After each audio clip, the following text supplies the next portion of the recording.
रक्षाबंधन के पर्व से जुड़ी कुछ पौराणिक और ऐतिहासिक कहानियाँ। राखी के पर्व की शुरुआत कब से हुई, इसकी कोई निश्चित जानकारी तो नहीं है, पर पुराणों में इस पर्व से संबंधित कुछ कथाएं हैं जो हम आज आपको बताएंगे। इसके अलावा हम आपको इतिहास की वो अमर कहानी भी बताएंगे जब मेवाड़ की राजपूत रानी कर्णावती द्वारा भेजी गई राखी का मान रखते हुए मुगल शासक हुमायूं ने कर्णावती और उसके राज्य की रक्षा की थी। लक्ष्मी जी और बलि। जब लक्ष्मी जी ने दानवराज बलि की राखी बांध द्वारपाल बने विष्णु जी को कराया मुक्त। पुराणों के अनुसार रक्षाबंधन पर्व लक्ष्मी जी का बलि को राखी बांधने से जुड़ा हुआ है। इसके लिए पुराणों में एक कथा है जो इस प्रकार है। जब दानवों के राजा बलि ने अपने 100 यज्ञ पूरे कर लिए तो उन्होंने चाहा कि उसे स्वर्ग की प्राप्ति हो। राजा बलि की इस मनोइच्छा का भान देव इंद्र को होने पर देवराज इंद्र का सिंहासन डोलने लगा।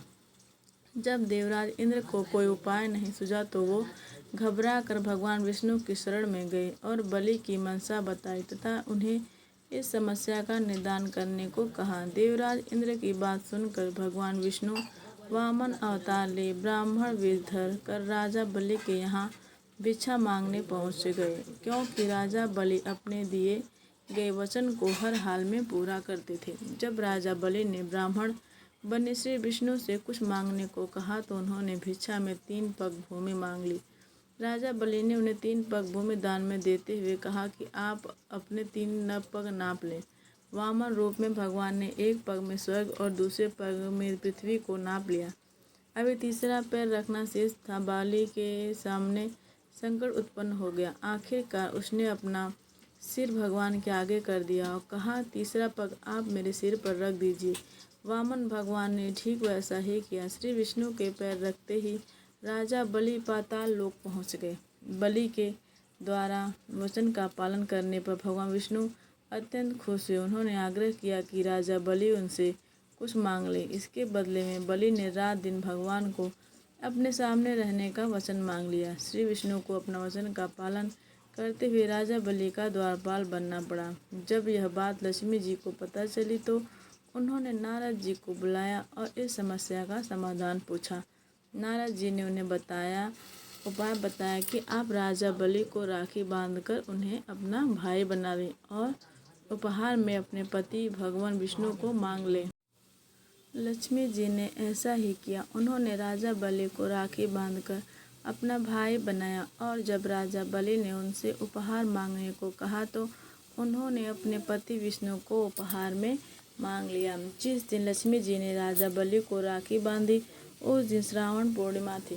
कहते हैं कि उस दिन से ही राखी का त्योहार मनाया जाने लगा। जब इंद्राणी ने बाधा देवराज इंद्र को रक्षासूत्र। रक्षाबंधन से जुड़ी सबसे प्राचीन कथा देवराज इंद्र से संबंधित है, जिसका भविष्य पुराण में उल्लेख है। इसके अनुसार एक बार देवताओं और दानवों में कई दिनों तक भयंकर युद्ध हुआ, जिसमें कि देवताओं की हार होने लगी। यह सब देखकर देवराज इंद्र बड़े निराश हुए। तब इंद्र की पत्नी शची ने विधान पूर्वक एक रक्षासूत्र तैयार किया और श्रावण शुक्ल पूर्णिमा को ब्राह्मणों द्वारा देवराज इंद्र के हाथ पर बंधवाया, जिसके प्रभाव से इंद्र युद्ध में विजयी हुए। तभी से यह रक्षाबंधन पर्व ब्राह्मणों के माध्यम से मनाया जाने लगा। आज भी भारत के कई हिस्सों में रक्षाबंधन के पर्व पर ब्राह्मणों से रक्षासूत्र बंधवाने का रिवाज है। महाभारत में द्रौपदी का श्री कृष्ण को राखी बांधना।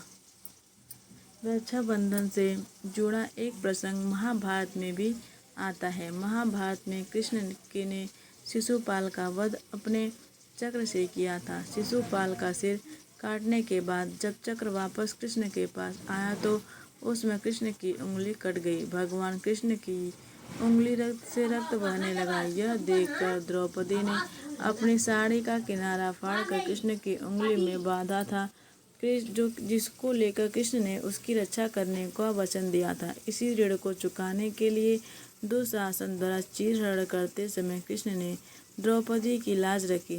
तब है से रक्षाबंधन का पर्व मनाने का चलन चला आ रहा है। हुमायूं ने की थी रानी कर्णावती की रक्षा। महारानी कर्णावती। मध्यकालीन युग में राजपूत व मुस्लिमों के बीच संघर्ष चल रहा था। रानी कर्णावती चित्तौड़ के राजा की विधवा थी।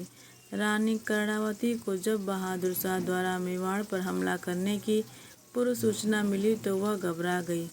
रानी कर्णावती बहादुर शाह से युद्ध कर पाने में असमर्थ थी। अपनी प्रजा की सुरक्षा का कोई रास्ता न निकलता देख रानी ने हुमायूं को राखी भेजी थी। हुमायूं ने राखी की लाज रखी और मेवाड़ पहुंचकर बहादुर शाह के विरुद्ध मेवाड़ की ओर से लड़ते हुए कर्णावती और उसके राज्य की रक्षा की।